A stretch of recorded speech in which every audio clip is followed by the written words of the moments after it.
स्वाध्यायः परमो doctor Baba Saheb Ambedkar open university.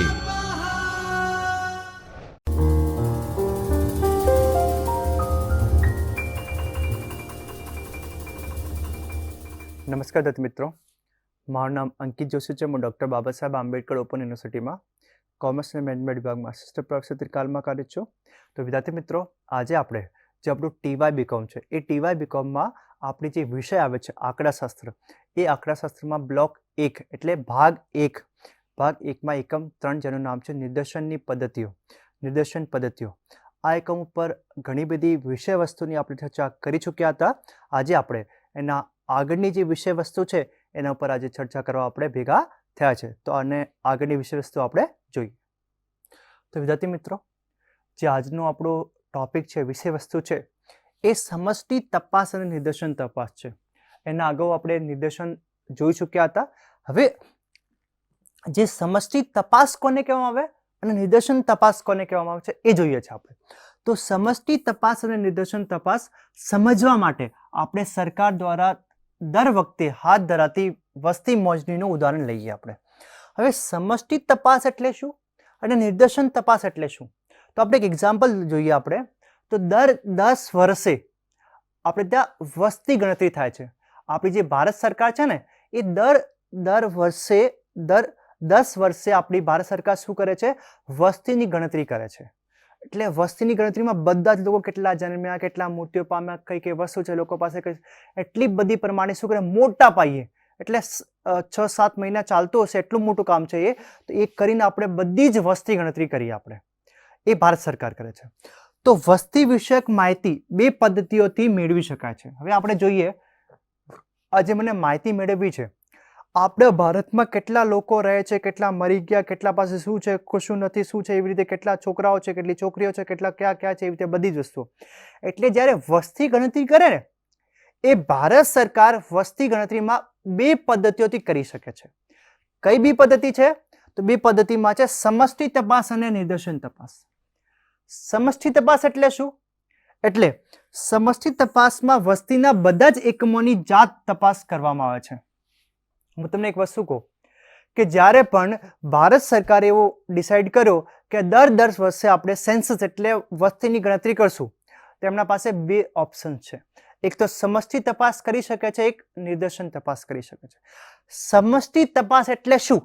તો દરેક એકમને એટલે સમૂહના દરેક વ્યક્તિની તપાસ કરવી, દરેક વ્યક્તિ પાસે જઈને રૂબરૂ એના પાસે ફોર્મ ફિલઅપ કરવાનું. એટલે આ ભારત છે, ભારતમાં જેટલા પણ રાજ્યો છે, એ રાજ્યોમાં જેટલા જિલ્લાઓ છે, જિલ્લાઓમાં જેટલા ગામડા છે, અને ગામડામાં જેટલા પરિવારો રહે છે, અને પરિવારમાં જેટલા માણસો છે, દરેક માણસ પાસેથી એની દરેક માણસની રૂબરૂ આપણે ઇન્ફોર્મેશન કે માહિતી લેવાની, એવી રીતે પૂરા ભારતની માહિતી લેવાની, દરેક નાની નાની વસ્તુની માહિતી લેવાની. એટલે રૂબરૂ લેવાની હોય, જાતે તપાસ કરવાની હોય, સમષ્ટિના એટલે મારો જેટલો પણ દાયરો છે, દાયરામાં દરેક વ્યક્તિનું ભણવું, દરેક વ્યક્તિની તપાસ કરવી, દરેક વ્યક્તિ પાસેથી મારે માહિતી મેળવવી અને દરેક વ્યક્તિનું સંશોધન કરવું, એ મારા માટે સમષ્ટિ તપાસ રૂપે ગણવામાં આવે છે.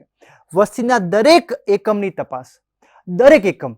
મેં તમને કીધું ને, આ રાજ્ય છે, રાજ્યમાં કેટલા, આ ભારત દેશ છે, ભારત દેશમાં કેટલા રાજ્ય છે, અને રાજ્ય અને કેન્દ્ર શાસિત પ્રદેશ છે, એ રાજ્ય અને કેન્દ્ર શાસિત પ્રદેશમાં કેટલા જિલ્લાઓ છે, પછી તહેસીલ આવે, સંભાગ આવે, જે કંઈ આવે, પછી ગામ આવે, આપણે ગામડા આવે, ગ્રામીણ ઇલાકા આવે, આમાંથી પછી તમારે શેરી આવે છે, પછી એનો ફ્લેટ આવે છે, જે ફ્લેટમાં એક ઘર આવે છે, ઘરમાં જેટલા વ્યક્તિઓ એટલા સુધી.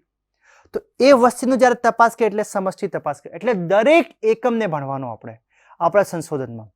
જ્યારે નિદર્શન તપાસની વાત કરીએ ત્યારે એક્ઝામ્પલ તરીકે મારે દરેક રાજ્યને ભણવા છે ને, દરેક રાજ્યમાંથી કોઈ પણ 6 રાજ્યને લઈ લો, દરેક રાજ્યમાંથી કોઈ પણ 5 રાજ્યને લઈ લો, આ 5 રાજ્યમાંથી કોઈ પણ 7 જિલ્લાઓને લઈ લો, 7 જિલ્લાઓમાંથી 6 ગામને લઈ લો, એવી રીતે. એટલે તમે શું કરવા જાઓ છો? એક જ પ્રકારના જે લોકો હોય ને, આમાંથી તમે એક સમૂહ કરી લો છો. એ સમૂહની જ તમે ગણતરી કરો છો, એ સમૂહને જ તમે તપાસ કરો છો. એને નિદર્શન તપાસ કહીએ છીએ. એ નિદર્શન તપાસ ક્યારે થાય છે? જ્યારે અશક્ય હોય, અનંત હોય, ગણવું બહુ મુશ્કેલ પડે છે, ત્યારે નિદર્શન તપાસ થાય છે. નિદર્શન તપાસ એટલે પૂરેપૂરી સમષ્ટિમાંથી અમુક જ લોકોને, અમુક જ એકમને આપણે જોઈને એની જ તપાસ કરવાની અને બધા પૂરેપૂરા સમષ્ટિ માટે, સમૂહ માટે આપણે તારણો કાઢવા, એટલે નિદર્શન તપાસ કહેવામાં આવે.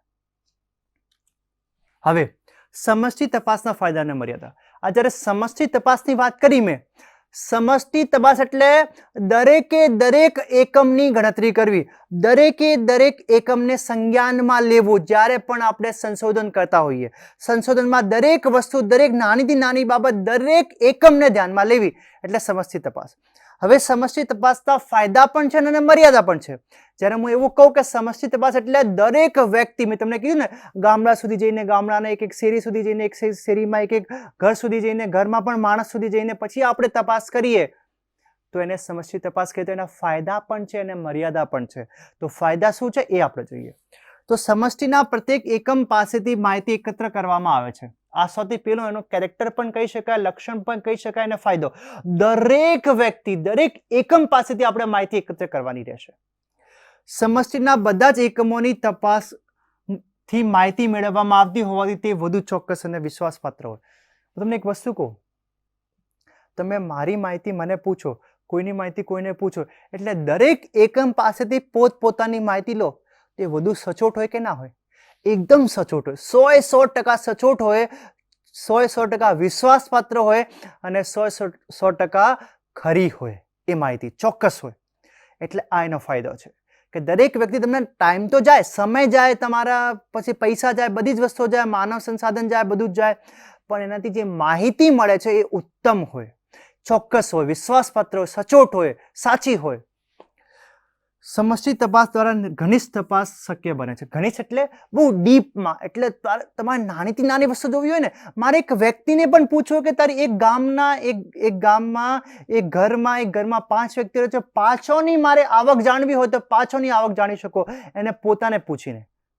એવી રીતે તો બધી ઘનિષ્ઠ હોય, એટલે નાની નાની બાબતો પણ આપણને એનાથી માહિતી મળે છે. સમિષ્ટ તપાસથી એકત્રિત થયેલી માહિતી વિવિધ સર્વેક્ષણ માટે ઉપયોગ લઈ શકાય છે. આ જે માહિતી છે ને, આ બલ્ક માહિતી, ઘણી બધી વસ્તુઓ હોય આમાં, તો આ દરેક મોટા મોટા કામ માટે, દરેક નાના નાના કામ માટે તમે ઉપયોગમાં લઈ શકો. એ વધુ ઉપયોગમાં આવે છે. એ જે સમષ્ટિ તપાસથી તમને જે માહિતી મળી હોય ને, એ ઉપયોગમાં બહુ વધારે હોય, કેમ કે તમે ઘણી બધી માહિતી લીધી હોય, એકત્ર કરી હોય, તો ઘણા નવા નવા વસ્તુઓમાં તમે એનો ઉપયોગ કરી શકો છો. હવે એને મર્યાદાઓની વાત કરીએ. આપણે ખાલી એવું જ કહીએ કે સમષ્ટિના ફાયદા છે, તો સમષ્ટિના તપાસના ફાયદા સાથે સાથે મર્યાદા પણ છે. તો હવે મર્યાદા જોઈએ. બધા જ એકમની તપાસ કરવા આવતી હોવાથી મોટી સંખ્યામાં ગણવા વાળાની જરૂર પડે છે. તમે વસ્તુ જોઈ, હું એવો કહું છું કે દરેક રાજ્યમાં, દરેક રાજ્યના કેન્દ્રશાસિત પ્રદેશ, દરેકના જિલ્લામાં, તહેસીલમાં, સંભાગમાં, ગામમાં, શેરીમાં અને ઘરમાં, એટલે નાની વસ્તુ છે ના. એટલે દરેક ઘરમાં એક વ્યક્તિ તો મારે પૂછવા જોઈએ. દરેક શેરી માટે એક વ્યક્તિ એક દિવસ માટે જાય ને, તો લોકોના નામ ને પતા ને એડ્રેસ ને બધું લખીને આવે. તો કેટલું માનવ સંસાધન જોઈએ?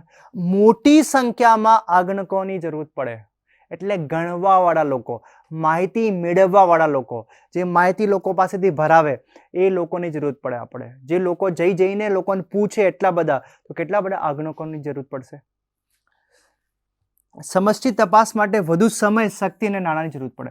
આપણે કહીએ કે એક જ દિવસમાં બધું થઈ જાય, ના થાય સાહેબ. એક શેરીમાં આપણે 1 દિવસ લાગી જાય, 2 દિવસ લાગી જાય, તો આખા ગામમાં 1 મહિનો થઈ જાય, આખા ગામમાં 1 મહિનો થઈ જાય, તો તહેસીલમાં કેટલો થાય? એ રીતે કેટલું થશે? તો વધુ સમય જોઈએ છે. સમય એટલે 1-2 વર્ષ લાગી જાય છે એના માટે. શક્તિ એટલે તમારે ઘણા બધા મેન પાવર, એટલે માનવ સંસાધનને એમાં કામે લગાડવી પડે તો થાય. એટલે નાણાંની જરૂર પડે. ફોકટમાં તો કોઈ કામ ના કરે, પૈસા આપ્યા વગર ખાવા પીવાનું બધું રહેવાનું કરવાની સગવડ કરવી પડે. તો એટલું બધું મોંઘું હોય આપણા માટે, ખર્ચાલું વધુ હોય. પછી જ્યારે તપાસ હેઠળના એકમો નાશ પામતા હોય ત્યારે સમિષ્ટ તપાસ કરવામાં આવતી નથી. હું તમને એક વસ્તુ કહું કે હું કંઈ પણ વસ્તુને ભણવા માંગો છો ને વિલુપ્ત થતી હોય તો, એ જતી જ રહેતી હોય તો, વિલુપ્ત થતી હોય તો મારી પાસે એટલો સમય નથી.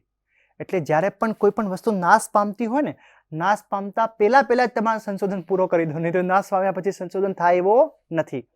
એટલે કોઈ પણ તમે તપાસ કે સંશોધન કરતા હોય, તમારી સમષ્ટિમાં જે એકમો હોય એ એવા એકમો હોય કે જવાના હોય, તેનાથી પહેલા તમારે તપાસ કરી લેવી. એટલે સમષ્ટિ આમાં તમને પછી સચોટ રિઝલ્ટ ના આપે.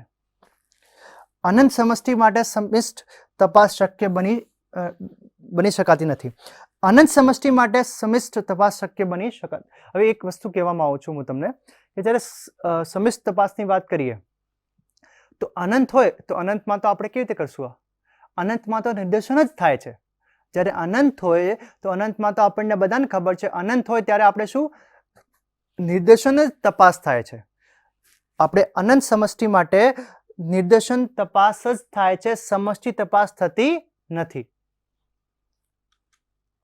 હવે નિર્દેશન પદ્ધતિના ફાયદા અને મર્યાદા. જે સમિષ્ટ પદ્ધતિ જોઈએ આપણે એવી રીતે નિર્દેશન પદ્ધતિના ફાયદા અને મર્યાદા. એના પણ ફાયદાઓ છે. તો ફાયદા પહેલા ભણીએ પછી આપણે એની મર્યાદા પણ ભણીએ. ફાયદામાં સમિષ્ટના એકમો અનંત હોય ત્યારે નિર્દેશન તપાસ કરવી પડે છે. હવે જ્યારે આપણે આપણું જે પોપ્યુલેશન હોય ને, સમૂહ હોય ને, એ સમૂહ શું હોય? અનંત હોય. જ્યારે સમૂહ અનંત હોય તો એને ગણવું કેટલું મુશ્કેલ પડે. તો ગણવું મુશ્કેલ પડે તો તમે બધાને ગણી શકો? ના ગણી શકો ને. ત્યારે જ્યારે સમિષ્ટ તપાસમાં એકમોની સંખ્યા અનંત હોય, એટલા બધા કે તમે ગણી નથી શકતા, ત્યારે નિર્દેશન તપાસ કરવી પડે. નિર્દેશન તપાસ એટલે અમુક સમૂહને લઈને તમે એનું શું કરવું પડે? અમુક સમૂહનું તમારે સંશોધન કરવું પડે. તપાસના એકમો માટે ટૂંક સમયમાં મેળવવા જરૂરી હોય. હવે તપાસના એકમો છે ને એ ટૂંક સમયમાં આપણને મળી જાય છે. હવે આપણે એટલું બધું અનંત હોય, અનંતમાંથી આપણે 10-15 લોકો લેવા હોય અને 10-15 લોકોને જ આપણે ભણવા હોય તો કેટલું સરળ થઈ જાય? ટૂંક સમયમાં ઓછા ખર્ચે થઈ જાય છે. તપાસ હેઠળનો વિસ્તાર ખૂબ જ વિશાળ હોય ત્યારે નિર્દેશન પદ્ધતિ ઉપયોગમાં નીવડે છે. હવે તપાસ હેઠળનો વિસ્તાર એટલે આપણે એટલું બધું લેવાનું હોય તો કેટલું બધું લઈએ આપણે? મુશ્કેલ હોય ને. તો મારો વિસ્તાર ખૂબ જ વિશાળ હોય ત્યારે નિર્દેશન પદ્ધતિનો ઉપયોગ લેવો જોઈએ. જ્યારે સંશોધન કે તપાસ માટે જરૂરી સંશોધનો જેવા કે આંકડકોની સંખ્યા, નાણાં, સમય વગેરેની ઉપલબ્ધિ મર્યાદિત માત્રામાં જ મળી શકતી હોય ત્યારે મારે પાસે આ બધું સંશોધન કરવા માટે ખર્ચો 10,000 રૂપિયા આપ્યો હોય મને કોઈએ, તો 10,000માં મારે એટલું બધું ભણવું હોય તો ભણી શકાય? શક્ય જ નથી. તમે આખા ગામની ગણતરી કરવાનું કીધું અને તમને 5,000 કોઈ આપ્યા હોય તો તમે કરો? ના થાય સાહેબ, કેમ કે આ 5,000માં થાય જ નહીં. એવી જ રીતે તો જ્યારે તમારી પાસે, જ્યારે તમે સંશોધક હો ત્યારે તમારી પાસે આંકડકોની સંખ્યા ઓછી હોય, ગણવાવાળા લોકો ઓછા હોય, માનવ સંસાધન ઓછો હોય, નાણું ઓછો હોય, સમય ઓછો હોય, 1 મહિનામાં તમારે તપાસ કરવી હોય તો તમે નિર્દેશન પદ્ધતિનો ઉપયોગ કરી શકો છો. જ્યારે કોઈ પણ સંશોધક પાસે ટાઈમ, સમય, નાણું અને સંસાધન ઓછા હોય ત્યારે. જ્યારે તપાસ દરમિયાન તપાસ હેઠળના એકમોનો નાશ થતો હોય ત્યારે માત્ર નિર્દેશન પદ્ધતિથી શક્ય બને છે. મેં તમને હમણાં જ કીધું કે જે આપણે સમૂહમાં જે આપણા સેમ્પલ હોય, જે સમૂહમાં જે એકમો હોય એ એકમો નાશ પામતા હોય તો આપણે એવું જ થાય કે નાશ પામે એનાથી પહેલાં આપણે નિર્દેશન તપાસ કરી લઈએ. નાશ પામતા આપણે આગળ જશું ત્યાં સુધી 10 લોકો ઉડી જશે. એવી રીતે મર્યાદા, એની આપણે ફાયદા તો જોયા કે ઓછા સમયમાં આપણને મળી જાય, ઓછું ખર્ચાલું છે, ઓછો માનવ શ્રમ જોઈએ, એના સાથે સાથે એની મર્યાદા પણ છે ને, તો મર્યાદા જોઈએ. હવે ખોટી નિર્દેશન પદ્ધતિ પસંદ થવાની શક્યતા રહેલી. કોઈ પણ નિર્દેશન પદ્ધતિના અમલ દરમિયાન માહિતીના એકત્રીકરણ અને તેની માવજત, કોષ્ટકીકરણ કે વર્ગીકરણ જેવી પ્રક્રિયાઓનો દરમિયાન ખામીઓ રહી જવા પામે છે. સૌથી પહેલા મોટી ખામી કે નિર્દેશન પદ્ધતિઓ ઘણી બધી છે. જ્યારે હું નિર્દેશનની વાત કરું ને તો નિર્દેશનની ABCD ઘણી બધી પદ્ધતિઓ છે. તો ઘણી બધી પદ્ધતિઓમાંથી તમે જે સાચી પદ્ધતિ છે કે મારું જે સમૂહ છે એ સમૂહ માટે કઈ નિર્દેશનની પદ્ધતિનો ઉપયોગ કરો તો જ મને બેટર રિઝલ્ટ મળે, તો એના માટે મને સાચી નિર્દેશન પદ્ધતિનો પસંદ કરવો જરૂરી બને. એ નિર્દેશન પદ્ધતિ ખોટી હોય તો તમારો જે રિઝલ્ટ આવે ખોટો આવે. બીજું કે તમે જે નિર્દેશન પદ્ધતિમાં અમલ દરમિયાન જ્યારે તમે નિર્દેશન પદ્ધતિનો અમલ કરો છો ને તપાસ માટે, ત્યારે એ માહિતીનું એકત્રીકરણ, કોષ્ટકીકરણ, વર્ગીકરણ કેવું કરવું પડે. તો વર્ગીકરણ, કોષ્ટકીકરણ આમાં જ તમારે કોઈ લફડા પડી ગયા હોય તો, ખામીઓ રહી ગઈ હોય તો તમારું રિઝલ્ટ આઉટપુટ ખોટું જ બતાવે. જથ્થા અનુમાનમાં ભૂલો થવાની શક્યતા વધુ છે. જ્યારે જથ્થો લઈએ ને 500 લોકોમાંથી 5 લોકો ભણવાના છે અમારે. ના 500 નહીં, 500માંથી 50 લોકો ભણીએ કે 20 લોકો ભણીએ.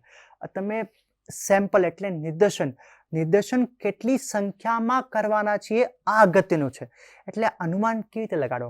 હું કેવી રીતે કહી શકું 10,000 લોકોને મારે તપાસ કરવી હોય, 10,000નો સમૂહ હોય, 10,000 લોકો ઉપર સંશોધન કરવું હોય તો હું કેવી રીતે કહી શકું કે 10 લોકોના આપણે રિવ્યૂ લઈને આપણે સંશોધન કરી નાખીએ, 100 લોકોના સંશોધન કરીને રિવ્યૂ કરી નાખીએ? એ કેવી રીતે કહી શકીએ કે ટોટલમાંથી પૂરેપૂરી સમષ્ટિમાંથી કેટલોક સમૂહ લો એ મુશ્કેલ બને છે. આપણે એન કેટલું લેવાનું એ મુશ્કેલ હોય છે. પૂર્વગ્રહયુક્ત નિર્દેશન કે કોઈ પણ નિર્દેશન તપાસને નબળું પાડી શકે છે. પૂર્વગ્રહ એટલે કોઈ આગળની ખામી હોય તો એ પણ આપણને ડિસ્ટર્બ કરી શકે છે. હવે નિર્દેશનની જરૂરિયાત. તો નીચેના કારણોસર નિર્દેશન સંશોધન માટે અનિવાર્ય બને છે. કયા કયા કારણોસર? તો નિર્દેશન શા માટે આપણે જરૂરી બને છે? નિર્દેશન શા માટે આપણે એનો ઉપયોગ કરવો જરૂરી બને છે? તો સમષ્ટિના એકમોમાં અનંત હોય તેથી ગણતરી શક્ય ન હોય ત્યારે નિર્દેશન પદ્ધતિ જરૂરી બને. આપણને બધાને ખબર છે સમષ્ટિ અનંત હોય અને ગણતરી શક્ય ના હોય ત્યારે આપણે નિર્દેશનનો ઉપયોગ કરીએ. તપાસ કે ચકાસણી માટે નક્કી કરેલા વિસ્તાર ખૂબ જ વિશાળ હોય. તપાસનો જે વિસ્તાર હોય બહુ જ વિશાળ હોય, ગણવું બહુ મુશ્કેલ હોય, કદ બહુ મોટો હોય અને કદ નક્કી કરી શકાતું નથી ત્યારે નિર્દેશનનો ઉપયોગ કરીએ છીએ. તપાસ કાર્ય માટે નક્કી કરાયેલા એકમોની માહિતી ખૂબ જ ટૂંક સમયમાં મેળવવાની હોય. આપણી પાસે સમય બહુ ઓછો હોય જેમાં આપણે તારણો કાઢવાના હોય. સંશોધનના સર્વેક્ષણ, તપાસ કે ચકાસણી કાર્ય દરમિયાન તપાસ માટે નિયત કરાયેલા એકમો જ્યારે નાશ પામતા હોય, જ્યારે કોઈ પણ એકમો નાશ પામતા હોય ત્યારે પણ આપણે એનું શક્ય બને છે. અને ઉકેલ બને ત્યારે નિર્દેશન તપાસ જરૂરી બને છે. આપણને ખબર છે તપાસ માટેના જરૂરી સંસાધનો જેવા કે નાણાં, સમય, આંકડાઓની સંખ્યા, એકમો મળવાપાત્ર શક્યતાઓ નહીવત હોય અને સીમિત હોય કે અસંભવિત હોય ત્યારે આપણે આ નિર્દેશન પદ્ધતિનો ઉપયોગ કરીએ છીએ. આ નિર્દેશન પદ્ધતિ ખૂબ જ ઉપયોગમાં આવે છે આ બધા કારણોના હિસાબે. તો ધન્યવાદ દત્તી મિત્રો. આજે મને ખૂબ જ આપણે જે નિર્દેશન પદ્ધતિઓ પર ચર્ચા કરતા હતા એમાં મને ખૂબ જ ખાતરી છે કે બધી જ વસ્તુ તમને એક ટોપિક, એક લાઈન તમને સારી રીતે સમજણમાં પડી હશે અને ભવિષ્યમાં તમે જ્યારે ભણવા બેસો તેને આ એકમને, આ વિડીયો લેક્ચરને તમે ઉપયોગમાં લેશો. આ આશા સાથે હું વિરમું છું. ધન્યવાદ.